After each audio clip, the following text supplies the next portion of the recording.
Hey everybody, I'm Chef Tom with allthingsbbq.com, and this is Smoky Ghost Pepper Hot Sauce. Well, today we're gonna have some fun whipping up a spooky little hot sauce. This is gonna feature some ghost chilies that probably gonna light you up a little bit, but this sauce has a ton of flavor. There's no trade-off there. We're gonna start it out on the grill. So we've lit up some charcoal in our chimney here, gonna dump it out in the Yoder. One chimney will easily get this little sauce done. So we're gonna start off with some bell peppers. These are really gonna give us the body of the sauce. Also got some shallots because we want some of that onion flavor. And we're gonna get a little bit of char on these as well. And then we've got our ghost peppers. And we wanna get a little bit of color on these as well. So we're looking to have some of that smokiness and char in the sauce. We're gonna use 4 ghost peppers. All right, I'm gonna close this lid up. We want to get char all over the peppers, but especially on the red bell peppers, those need to be blackened because we're gonna steam them and peel the skins off. The ghost peppers, just a little bit of char on them is fine because we're just gonna chop those and throw them into the hot sauce. Same with the shallots, they don't need to be cooked all the way through. We just want a little bit of color and a little bit of softening. But these little ghost peppers, they're only gonna take a minute or so to get some color on them. So we're just gonna roll those over. Get some color on the other side.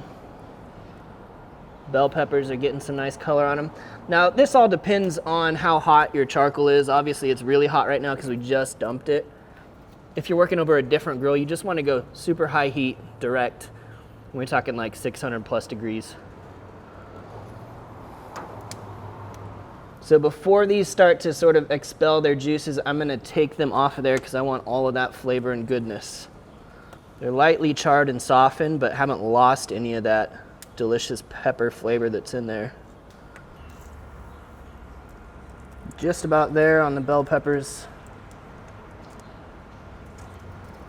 A couple spots to cover still. With the shallots, they're starting to soften up and they've got a little color on them, so we're gonna call that good. All right, so fully blackened now. We're gonna throw these into a zip top bag. Any covered container will work, but what we want to happen here is we want to allow the residual heat to steam the skins off the flesh of the pepper. So now we've got the rest of the ingredients lined up here. We're just gonna throw it all into the blender. We've done all the cooking we're gonna do. The rest just happens in the blender. So shallots, we're just gonna take that stem end off and throw those in. Kind of the same thing for the ghost peppers here. We're just gonna get rid of that stem. We're gonna leave the seeds in there. Definitely wear gloves for this part of the process because you don't want to touch something afterwards with this oil on your hands. And this will just do a large dice on. These ghost peppers have such a distinctive aroma and a great flavor. Next, we've got a couple cloves of garlic.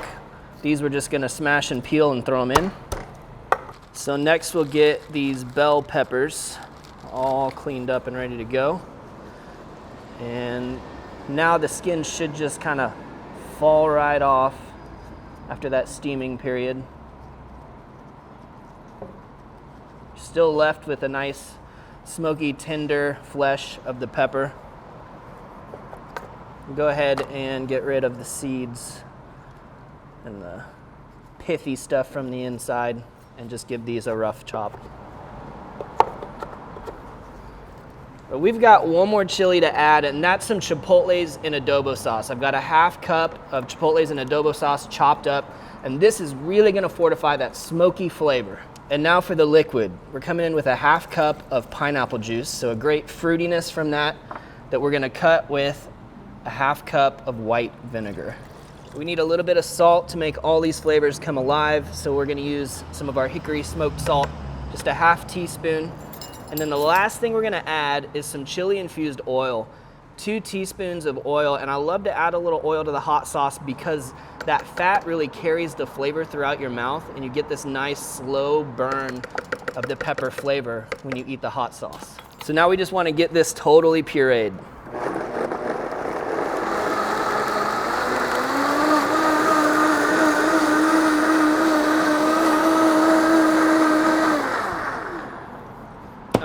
I want it really smooth, so I let it go a good 45 seconds or so. Don't stick your nose right over the top of it when you take the lid off. Ooh, that is spicy air. That is spicy air. What a brilliant color. Let's get a little taste. Check out the consistency. Like, it's not too thick, not too runny, totally smooth. That's what we're going for.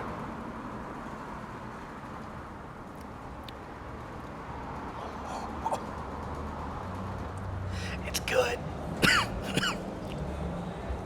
No, it is really good, but that's a great burn. And it just kind of fills your mouth. But it's not just hot, it's flavor. I mean, you're getting the pineapple juice for sure. The acidity from the vinegar, that really helps carry things around. And it's smoky. Yeah, you get the chipotle and adobo flavor coming through as well. It's really firing, literally firing on all cylinders. Well, we cooked up some chicken today to eat our hot sauce with, so I'm just gonna grab some chicken and a tortilla, load it up with some sauce, just a little. Oh yeah. It brings the acidity, it brings the heat, just a little bit of sweetness. I'm gonna regret this later, but I'm gonna load this up. This is one of those sauces that like kind of grows and heats gradually. You're gonna notice it a lot in about like 5 minutes. But you could use it on anything. I mean, put it in your soup, put it on your salad, I don't care. Dab it on a wing, that's not a bad idea. I need milk. Max, milk! Well, thank you guys so much for watching. Be sure to check out allthingsbbq.com for all the products featured in today's video. If you enjoyed the recipe, hit that subscribe button. And if you have any questions or comments, or there's anything you'd like to see me cook, let me know in the comment section down below, and let's be good to one another. For more recipes, tips, and techniques, head over to allthingsbbq.com/thesauce. All Things Barbecue, where barbecue legends are made.